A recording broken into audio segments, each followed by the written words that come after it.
Glória a Deus, com muito temor,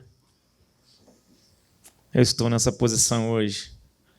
E, na verdade, o nosso tempo não é muito longo, então eu preciso ser muito objetivo. Acho até que vou orar novamente. Esse é um doce problema de quando a gente ama a palavra, né? A gente ama examinar as Escrituras. Eu não sei como é que é a tua vida em relação ao exame das Escrituras, o convívio, o contato com elas. Eu queria que você abrisse sua Bíblia aí num primeiro texto de referência para nós. Primeiro livro de Samuel, no capítulo 15. E nós vamos aqui olhar um texto muito conhecido da igreja e nós já vamos adiante para outros textos que vamos citar enquanto a gente vai olhar a vontade de Deus neles. 1 Samuel 15, versículo 22, vai dizer assim: Porém Samuel disse: Tem porventura o Senhor tanto prazer em holocaustos e sacrifícios como em que se obedeça à palavra do Senhor? Eis que obedecer é melhor do que o sacrificar, e o atender melhor do que a gordura de carneiros. Atender a Deus, né? Atender à vontade, ao anseio dele, é melhor do que gorduras de carneiro. Antes da lei, o que prevalecia era o simplesmente adorar a Deus de forma totalmente liberal e espontânea. Antes do processo da lei, o que veio aos nossos corações foi um desejo de Deus de ser adorado e contemplado, independente daquilo que foi prescrito como animais que iam ser sacrificados, porque a vontade de Deus nunca foi essa, que animais fossem entregues a Ele em sacrifício, ou em oferta, ou em adoração, por comunhão, por pecado, pela culpa, enfim. A vontade de Deus sempre foi que nos achegássemos a Ele com sinceridade. E é disso que a gente vai falar hoje, acerca de uma expressão muito conhecida da igreja, que é sobre a obediência. O título da mensagem dessa noite é Obediência plena, : Deus espera por essa atitude no homem. A palavra plena, ou a palavra plenitude, ou a palavra perfeito, apto, pronto, tem a ver com a palavra hebraica que dá origem à plenitude de Deus. Quando se fala que Deus é pleno, Deus é completo. Então, essa ideia de completude está aqui, no sentido dessa frase.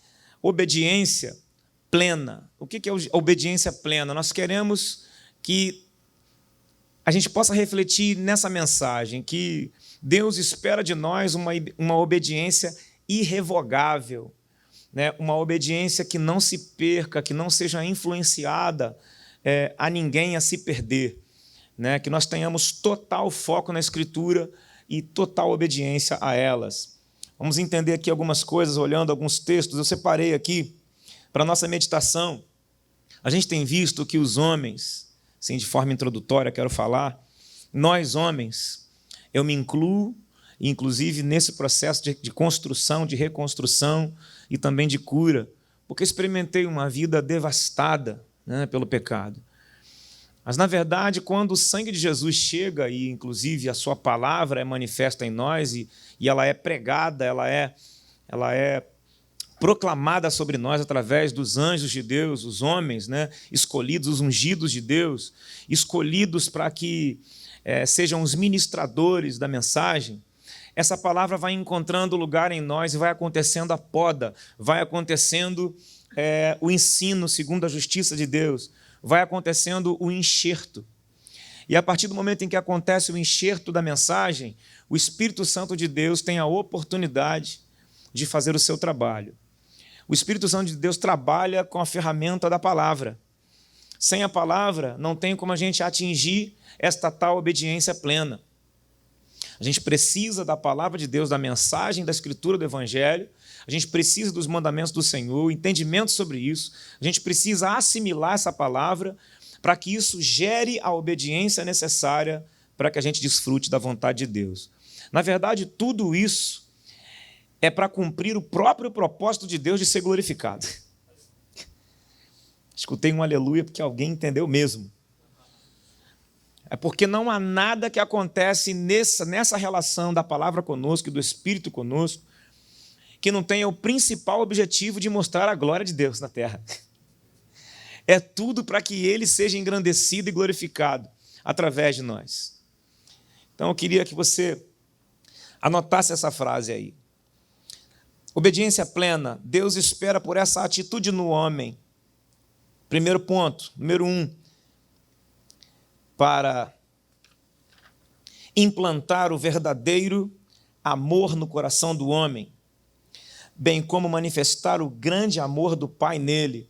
Olha o que diz o texto de Deuteronômio 6, versos 5 a 6. Eu vou me ater aqui a uma versão mais antiga. Eu estou olhando essa versão também, que é a Bíblia Avivada Pentecostal. É uma Bíblia um pouco diferente, mas tem uma tradução interessante. E diz assim, Deuteronômio 6, versículos 5 e 6. Amarás, pois, o Senhor teu Deus de todo o teu coração e de toda a tua alma e de todo o teu poder. Olha o que ele coloca aqui, de todo o teu poder. E estas palavras que hoje te ordeno estarão no teu coração. Queria que você grifasse essa palavra aqui, o teu poder. O que quer dizer isso? Ele está se referindo a toda a nossa vitalidade. Todas as coisas em nós que compõem a energia plena que temos para olhar, para atentar para algo. Isso é o nosso poder humano. Todo o vigor que nós temos, toda a energia que temos, colocar totalmente ela à disposição de amar a Deus. Agora, uma coisa interessante aqui é que ele diz: amarás, pois, o teu Deus de todo o teu coração.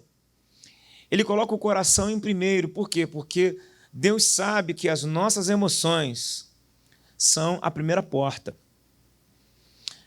Qualquer um, às vezes, chega e fere você, fala algo duro para você, te atinge. Mas esse texto aqui está dizendo que nós temos que entregar as nossas emoções primeiro em nome do amor dele. Então, ninguém vai ter poder sobre as minhas e as suas emoções. Ninguém vai chegar com uma palavra dura, uma palavra perfurativa, uma palavra depreciativa e vai encontrar um recipiente em você para armazená-la. Por quê? Porque você já sabe que isso não é pessoal. Amém? Você sabe que esse negócio não é para você. O diabo ele está incumbido de destruir a nossa vida e, independente de ser você ou ser o outro, ele vai para o próximo. Então, que você resista, porque isso não é pessoal. Ele simplesmente quer fazer uma avaria e impedir que a gente seja abençoado. Então, no ponto 1, o homem que faz a vontade de Deus em obediência, ele é implantado nele verdadeiro amor. E é também manifesto o amor de Deus nele. João capítulo 14, versos 21 a 23 diz: aquele que tem os meus mandamentos e os guarda, os recebe, os acolhe, esse sim me ama. Será amado do meu Pai, eu também o amarei, e virei e me manifestarei a ele, me revelarei a ele, como em outras versões também diz.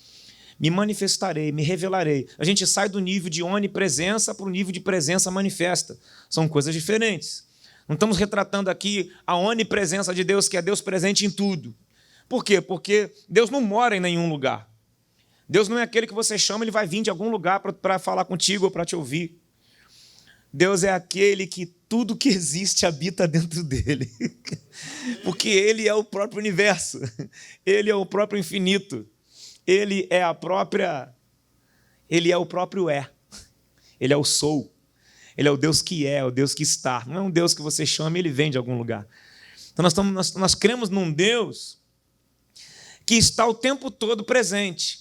Mas essa presença que me refiro é uma presença sentida, percebida, revelada, manifesta. Você vai para o quarto e ali você vai invocar a presença. A palavra de Deus diz: invoca-me e estarei com vocês. Porque ele não vai vir, ele já está. Invoca-me e estarei, porque a palavra invoca-me também está na situação de que você ainda vai invocá-lo. E quando você invocá-lo, ele lá vai estar. Amém? Então, nós queremos ver esse amor de Deus implantado em nós, principalmente porque antes já veio a palavra que cooperou com a obediência e trouxe manifesto o temor e o amor ao Senhor e do Senhor a nós. Amor revelado. Não é um amor imposto, não. É um amor revelado pela própria palavra de Deus em nós. Porque a palavra diz, amarás o Senhor, o teu Deus, de todo o teu coração. Então você colocou todas as tuas emoções nisso. Agora fica fácil. É muito bom quando a gente se relaciona com quem a gente gosta, né? Você coloca as tuas emoções, tuas energias. Não é bom? Pois é. Mais na frente nós vamos ver que o Senhor Jesus colocou energia em quem não gostava dele. Porque ele já sabia do amor do Pai com ele. Então que você tenha a convicção de que pelo amor que você tem a ele, por obediência à sua palavra e temor a ele, e pelo amor que você sabe e tem consciência espiritual de que ele tem por você, você vai ter a capacidade de amar qualquer um. Porque o amor dele é suficiente. Ele é o El Shaddai, o Deus suficiente. Então, a partir desse texto, nós vamos observar também que ele não quis somente implantar o verdadeiro amor e também revelar o amor dele em nós. Ele quis implantar o seu Filho no nosso coração. Esse texto também revela, né, e aponta para o texto de Gálatas 4:6, que vai dizer, e Deus colocou o Espírito de seu Filho no nosso coração. Ele colocou aonde o Espírito de Cristo? No nosso coração. Por que será, hein? Para que nós tenhamos capacidade de amar, independente de ser odiado ou amado pelo outro. André, esse negócio é difícil, mas quem falou que é fácil? Se primeiramente eu entender que o amor revelado dele pela obediência me faz capaz de amar o outro e revelar o mandamento dele em mim, isso vai me permitir seguir adiante, pode vir o vento que for. Eu vou conseguir seguir em frente, não vou olhar o comportamento do outro, mas vou olhar o outro. É a mesma coisa de um filho. Muitas das vezes não conseguimos demonstrar amor, afeto, eu falo de mim mesmo, por filhos, por causa do comportamento deles, a verdade dá vontade de esganar. Tem duas linhas aqui, tem duas vias aqui de mão e contramão. Nós os amamos, mas queremos exigir amor deles. Em nenhum lugar na Bíblia diz, filhos, amem seus pais. Não tem. Só diz, filhos, submetam-se aos seus pais. Honrem seus pais. Porque o amor dele por você vai ser revelado quando ele conhecer o amor de Deus. E aí você consegue disciplinar o seu filho sem olhar o comportamento dele e liberar sobre ele bênçãos já liberadas do céu sobre nós para transmitir a eles. A todo momento que eu estou com os meus filhos, até os que não vivem comigo, independente dos seus comportamentos, porque ainda estão segregados a veredas de impiedade, eu libero sobre eles veredas antigas. Eu valido eles. Por mais que eu conheça seus pensamentos e seus juízos acerca de mim e do meu passado, mas eu valido eles em toda oportunidade que tenho. Mas te confesso, como um homem igual a você, não é sempre que a gente consegue ficar com o coração alinhado. Então eu sou o primeiro nessa noite a dizer que estou vivendo um dia após o outro na construção desse amor obediente, desse amor pleno, que possa superar todos os comportamentos do homem. Até porque, se o Senhor Jesus olhasse para o comportamento da humanidade, ele nem viria nos resgatar. O comportamento o tornaria amargo ou rejeitaria nós, mas ele já conhecia o caráter do homem, o comportamento do homem, e ele veio a si mesmo. Porque nós estávamos doentes e éramos inimigos de Deus, então ele veio manifestar isso para que a gente agora seja amigo de Deus. Num segundo ponto aqui, eu entendo que Deus espera por essa atitude no homem para abençoá-lo. Atitude de obedecer plenamente. Para abençoá-lo, pois a finalidade da lei, a lei lá atrás, foi conduzir o homem à obediência e, através dessa obediência, alcançar a bênção, a justiça e a proteção de Deus para manifestar a sua própria glória. Nós vemos isso aqui descrito em texto de Deuteronômio 6, versos 24 a 25. Olha o que diz lá. Ó. E o Senhor nos ordenou que fizéssemos todos esses estatutos para temermos ao Senhor, o nosso Deus, para nosso perpétuo bem, para nos guardar em vida no dia de hoje. E será para nós justiça, quando tivermos cuidado de fazer todos esses mandamentos perante o Senhor, o nosso Deus, como nos tem ordenado. Vamos olhar também aqui em Deuteronômio 5, 23 e 24.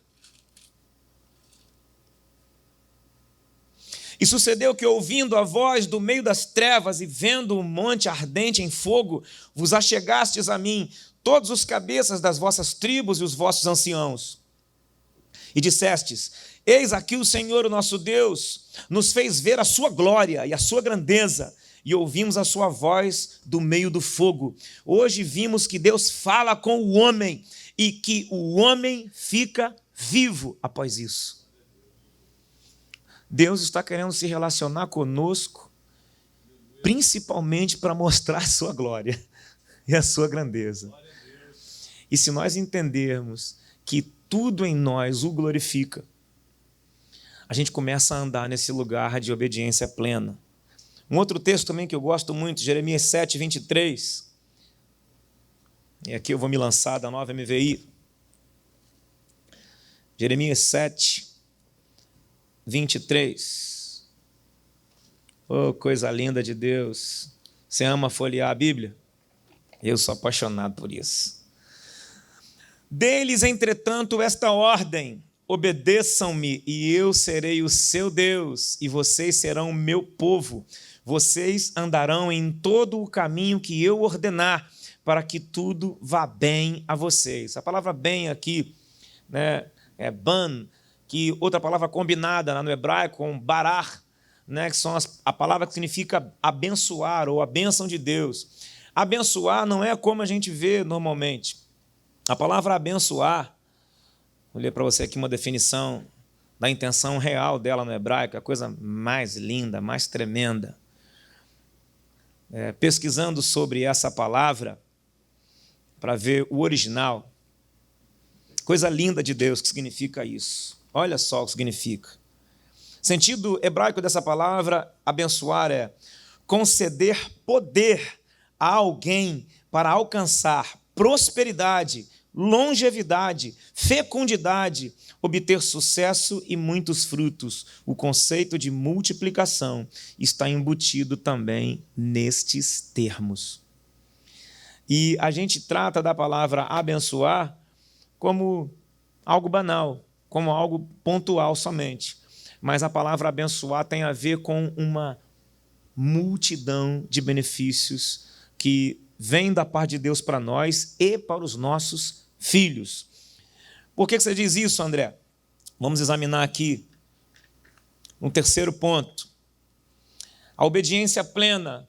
Deus espera isso do homem para que, item 3, para que o homem instrua os filhos na obediência e a transmita a eles e a toda a descendência a bênção perpétua do Senhor. Já lemos isso em Deuteronômio 6, né, na versão da Bíblia do Avivamento. Quero também ver com você aqui Deuteronômio 7, de 12 a 15. Olha que bênção.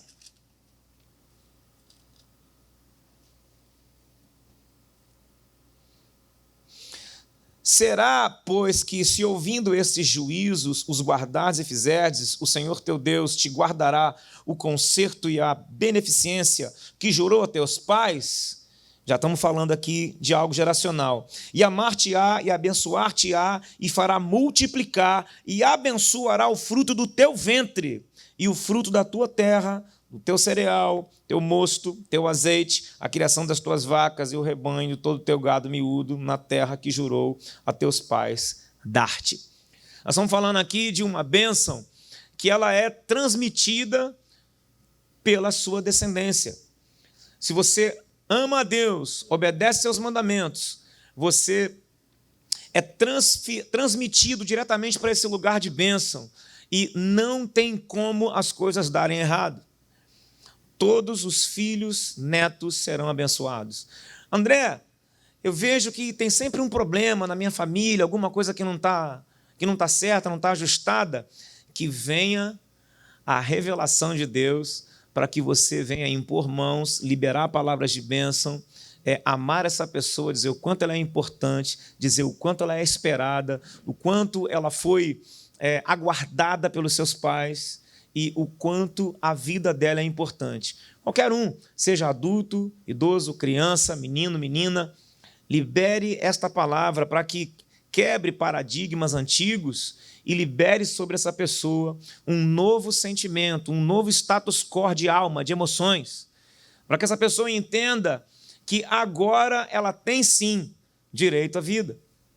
Porque enquanto isso, o que nos reserva? Medo, improdutividade, infertilidade, falta de criatividade. Quantos aqui percebem que filhos, às vezes, ou amigos, você olha para eles e os vê como pessoas muito capazes, mas que quando a coisa está quase acontecendo, não acontece, não rompe. Porque há alguma iniquidade atuando para sabotar o sucesso daquele indivíduo. Mas aquilo foi implantado antes. E enquanto não chega uma consciência abençoadora, uma consciência que coloque a oportunidade do conhecimento da palavra de Deus, do seu amor, essa pessoa não consegue ser liberta. E vou te falar, dentro da igreja, são muitos milhares de cristãos aprisionados e sabotados por Satanás, ainda no âmbito da iniquidade. André, o que é isso? Isso é gravíssimo, isso é seríssimo. A gente que anda muito por aí, a gente ouve cada barbaridade que a gente nem acredita que partiu de um cristão. Então, assim, qual é o meu desespero de alma hoje? Entender que eu preciso logo entrar nesse caminho de plenitude em Deus. Porque Jesus nos assegurou isso. Ele falou, e vocês serão plenos em mim. 1 Tessalonicenses 5, 23, ele vai dizer que o Deus da paz os purifique em tudo, no corpo, na alma e no espírito, até a plenitude do tempo e a vinda de Cristo. Ou seja, vai haver um dia onde nós seremos plenos, prontos. 2 Timóteo 3, 16, 17, o texto 17, o versículo 17 vai dizer que para que todo homem de Deus seja perfeito, seja pleno e plenamente capacitado na obra. Ou seja, esse sujeito está destinado a ser pleno. Só é pleno quem experimentou obediência antes. Você já viu algum ímpio pleno? Não tem como. Então só vai experimentar a plenitude do amor de Deus e de todo o seu favor, da sua graça e de todos os seus, as suas bênçãos, todo aquele que encarar isso de uma maneira um pouco mais examinadora. Examinar a Escritura pode trazer curas agora para sua esposa, para os seus filhos, de chegar em casa e olhar nos olhos dele e falar assim, papai te aguardou muito. Você desde o ventre era muito aguardado. Então que você consiga entender que essas bênçãos que nós estamos falando aqui, que vêm através da obediência, elas são sim para os nossos filhos. Tem filhos inteligentes que estão com a intelectualidade bloqueada. Por quê? Porque há uma situação de iniquidade bloqueando o resultado da intelectualidade deles. Então, quando você desbloqueia isso, porque é o pai que desbloqueia, você vai lá e desbloqueia, transmite para ele uma capacidade dele aprender. É igual o governo Lula quando se instaurou sobre o Brasil. A primeira coisa que o cara fez quando foi ao púlpito lá de Brasília foi o quê? O homem sem o dedinho que não tem nenhum primário. Meu primeiro diploma está aqui, presidente. Quando ele diz isso, ele liberou toda uma ignorância sobre o povo todo. Todos passamos a ser ignorantes nas descendências futuras. E algo no status quo das nossas perspicácias foi abalado. Poder de sucesso, de estabilidade, porque um governo opressor que depreciou a nossa mentalidade. Governo justo, povo feliz. Governo desonesto, povo chora. Então hoje, quando eu estou no sinal e tenho a oportunidade de acessar um desses meninos, eu abro o vidro, entrego alguma literatura ou algumas moedas, ou notas se a gente tiver na hora, fácil, e libero uma palavra sobre ele. Meu irmão, você está livre, você agora está livre para aprender, tua mente agora pode produzir, você está livre, você pode sair dessa condição. Ele não precisa mais jogar bolinha, ele está livre para aprender agora porque tem um governo digno sobre nós. Então agora ele pode crescer, ele pode ter um futuro. Ele pode crescer na vida hoje, agora, porque tem um governo digno, justo, temente a Deus, um governo pró-família, pró-dignidade humana, e colocado por Deus, ainda que é melhor ainda, né? Independente de ligações partidárias que venhamos a ter, nós, como cristãos, temos que reconhecer. Deus falou em 2014, através do Espírito Santo com a igreja, eu estava muito ligado nessa época, e Deus falou, vou levantar um novo rei sobre vocês. Brasil, ore segundo Crônicas 7,14, pois eu vou preparar um novo rei. Ninguém acreditou. Alguns se ligaram nas profecias que estavam declaradas há mais de 20 anos sobre o Brasil, mas ninguém levou fé naquilo. A própria igreja não cria, até que Deus começou a avisar que profetas já tinham falado. Sabe quando o Espírito Santo vem e testifica a homens anteriores e mulheres que já disseram, enviei filhos a falarem sobre essas coisas, mas vocês não creram, pois agora estou levantando sobre essa nação um novo rei. O Bolsonaro não é um Deus, mas é um homem que Deus capacitou para estar nessa posição porque ele quis. Podia ser qualquer um de nós. Amém, igreja? Mas Deus colocou nele um coração íntegro e justo. As pressões dessa posição estão deixando o nosso irmão, nosso excelentíssimo presidente, às vezes estremecido, mas nós temos que orar por ele, porque as pressões são muito grandes. Há uma pressão maligna muito grande para tentar impedir que o Brasil venha a ter dignidade novamente. Mas, olha, o Espírito Santo prometeu que nós teríamos vida digna novamente no Brasil. Eu não sei a que preço, mas os meus joelhos estão fazendo parte disso. Todas as vezes eu lembro de orar pela minha nação e orar pelos meus governos. Eles podem ser indignos no comportamento, mas eu os torno abençoados com a minha oração, para que abençoe a terra que eu mesmo vou desfrutar dela. Então, assim, abençoe e santifique a sua terra, e não o contrário. Lance amor sobre ela. Para a gente caminhar aqui para o final,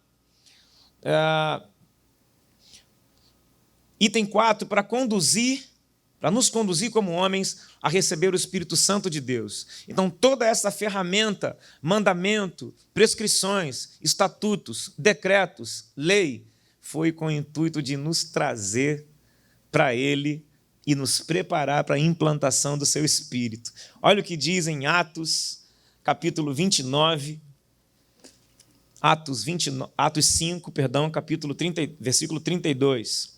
Atos 5. A palavra de Deus viva e permanente. Glória a Jesus. Atos, capítulo 5, versículo 32. Olha o que diz aqui, ó. Nós somos testemunhas destas coisas. Aqui, Lucas está falando sobre os discípulos, sobre os apóstolos e todos os discípulos de Cristo daquele tempo, né? Do Novo Testamento. E o Google está aqui de fofoqueiro, aqui, ouvindo minha conversa. Nós somos testemunha dessas coisas, bem como o Espírito Santo que Deus concedeu aos que lhe obedecem. Ou seja, tudo isso transcorria para que um dia o Deus que a Bíblia do Antigo Testamento afirma que ia à frente, retaguarda, ao lado, sobre, o Deus amparo, tudo isso está na Bíblia, Antigo Testamento. O Deus que ia à frente na batalha, o Deus que ia na retaguarda, o Deus que estava ao lado, o Deus junto, o Deus sobre, o Deus amparo. Agora é o Deus dentro. Na pessoa do Cristo no nosso coração e na pessoa do Espírito Santo, influenciando a nossa alma e a nossa mente, como está em Hebreus, capítulo 10, versículos 15 a 17. O Espírito Santo de Deus nos testifica a esse respeito e ele diz, porei as minhas leis em seu coração e as escreverei na sua mente. Agora nós temos uma alma que aceita o amor de Deus, temos uma mente que tem consciência da espiritualidade e agora nos resta o quê? A manifestação do poder de Deus. Porque é o outro passo que nós vamos dar agora. Após essa vida de obediência, de total rendição à presença de Deus, e a entender a vontade dele para mim individualmente, e em mim coletiva, social, profissional, familiar, como pai, como marido, a partir dessas consciências eu agora posso militar na área do poder. entendendo ou não algumas coisas, o Espírito vai me usar. Mas eu vou te falar uma coisa. O próprio Cristo falou em Mateus 22, 29. Vocês estão equivocados ou perecem, porque não conhecem nem as Escrituras e nem o poder. Nós sabemos que a igreja de Corinto tinha o poder, mas não tinha o conhecimento da Escritura. É isso? Lembram disso? Os caras rodopiavam, falavam em mistério, tinha cura, tinha tudo, mas eles não tinham entendimento da palavra e nem obedeciam os mandamentos. Porque foi revelado o Espírito para que eles crescem, foi revelado o poder, porque Paulo chegou diante deles com poder, revelou o poder, mas a mensagem revelou o coração obstinado deles. Coração desobediente. Não é assim? Hoje nós temos esse problema ainda? Muito. Até quando, igreja? Nós, homens, precisamos abençoar as nossas esposas, nós, homens, precisamos abençoar os nossos filhos, nós, homens, precisamos abençoar as nossas empresas, validar as nossas companhias telefônicas, dizer a Vivo é uma bênção, dizer a Coca-Cola é uma bênção. Valide a sua conta, diga, Deus, abençoa-me aqui na minha conta, número tal, abençoa minha esposa, impõe mão, olha no olho e fala, amor, você é a melhor coisa que podia acontecer na minha vida. Como seus pais são abençoados por ter gerado você, como você foi aguardada. E valide ela num nível em que a alma dela vai experimentar uma reversão total e sair do medo para uma vida de muita confiança. E outra coisa, vai ajudar e auxiliar muito mais a nós maridos do que na condição contrária. Porque agora não tem medos rasos, agora tem o verdadeiro perfil para o qual a mulher foi criada, para auxiliar. A palavra auxiliar no hebraico também significa encorajar, avivar. Porque quando alguém auxilia, vamos supor, uma pessoa cai, você faz assim, ó, vem cá. Quando você levanta alguém, tu está dizendo o que para ela? Vem, vamos embora, você pode, vamos comigo. Você, além de estar auxiliando, levantando, resgatando, está também dizendo assim, vamos embora. Você está encorajando, você está avivando. E para uma mulher fazer isso na vida de um marido, ela precisa ter combustível. Que combustível que é? Palavras abençoadoras, ser ministrada por nós, maridos. Temos que ter tempo a sós com elas, ministrando sobre elas. Eu tenho feito isso de maneira muito sutil, mas tenho sido muito surpreendido com como minha esposa tem sido ministrada e como ela me surpreende. Ainda temos um caminho para percorrer, eu e ela. Algumas coisas ainda nos abatem, mas por pouco tempo, porque estamos entendendo e assimilando algumas consciências que vão fazer com que a gente voe mais alto. A obediência veio revelar a nós, homens, que nós somos plenamente abençoados por Deus, se estivermos totalmente rendidos à palavra dele. O Senhor Jesus falou que a porta é estreita, porque larga é a porta que leva para a devassidão. Então continua valendo aquilo, se buscar de todo o teu coração, de todo o teu entendimento, Deus vai se revelar para você.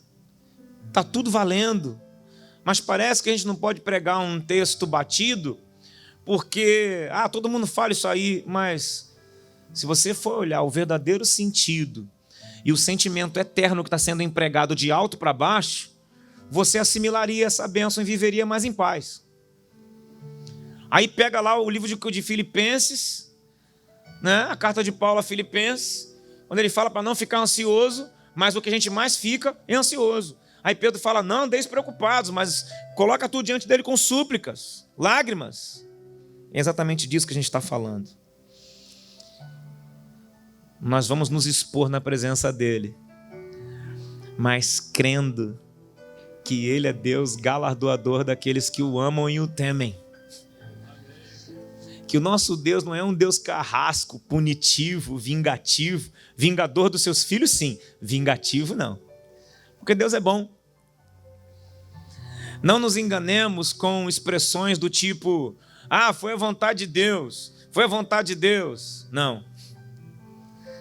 1 Tessalonicenses 4:3 diz: a vontade de Deus é que seus filhos sejam santificados. Sabe o que é a santificação, igreja? A santificação é a proteção espiritual que Deus nos deu mediante a sua palavra.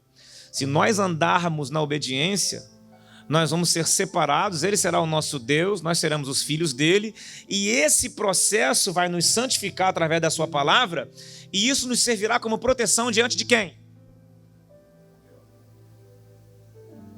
E esse aqui usa a iniquidade que veio através dos nossos antepassados para manifestar uma sabotagem dessas bênçãos. Nós não vamos deixar isso acontecer mais. Nós vamos agora dizer assim: Deus, obrigado pela vida do meu pai fulano de tal. Deus, obrigado pela vida da minha mãe fulana de tal. Obrigado pela vida do meu padrasto fulano de tal, que me cuidou, que me instruiu, que pagou o colégio para mim. Maravilhosa escola, bendita escola tal. Pai, obrigado, agradece. Ah, André está morto. Agradece a Deus por teu padrasto ter feito A, B, C, D, Z coisas. Começa a manifestar e projetar e assentar o favor de Deus sobre a tua vida e falar para Ele aonde você não está abençoado e chama as bênçãos agora. Porque a manifestação do mandamento de Deus através da obediência veio, senão, primeiramente, para nos guardar em proteção e em bênçãos. Porque a partir do momento que eu sei quem eu sou em Deus, eu não aceito mais as conversinhas que estão na tangência. Quem está me entendendo? Ao derredor. Vendo a palavra tanger, que tanger é pôr para o redor, pôr para fora, expulsar demônio, o mal, tirar do que está oculto. Quando chama o músico, o tangedor, como Paulo, o tangedor, quando ele tange, significa que ele está colocando aquilo que não é de Deus para fora, para tangente. Então assim são os nossos pensamentos, precisam estar lá fora. Os pensamentos maus têm que estar longe de nós. Eu quero terminar essa mensagem deixando uma reflexão no teu coração e no meu também. Aonde não temos atendido a essa expectativa de Deus como homens, em relação à obediência plena à sua palavra? Aonde que temos sonegado essa obediência como homens, como pais, como maridos, como filhos, como amigos, como trabalhadores, empresários? Aonde temos sonegado isso? Independente de qualquer coisa, eu escolho Deus. Eu escolho ser amigo de Deus. Eu escolho Cristo todo dia. Eu já morri para a minha vida.